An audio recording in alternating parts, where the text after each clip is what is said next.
people could come in there and say, oh, y'all got some problems going on in here. I could tell you all don't get along.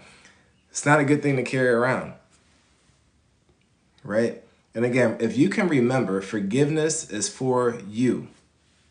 Forgiveness is what your closure is. Forgiveness is for you to say, I'm done with it, I release it. After you release it, put some structures in place so when anyone around mentions that situation, that person, you're not triggered. You got to do that work. You got to have some non-negotiables. If someone brings up this name, I'm not going to buy into it. I'm not going to have a conversation, not going to talk about them.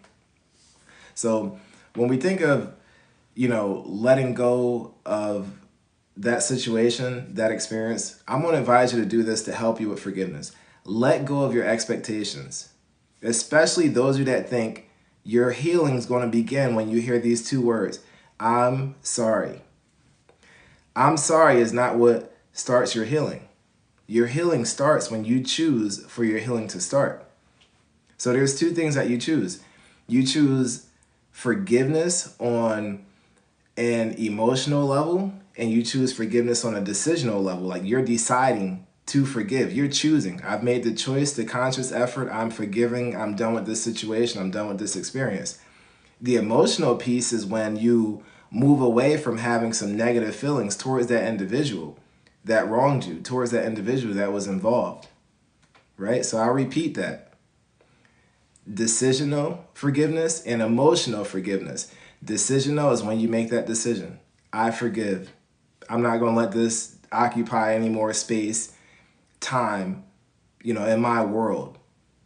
And the emotional forgiveness is I'm no longer going to think anything bad about that person, wish any negativity onto that person, hope things don't work out for that person, right?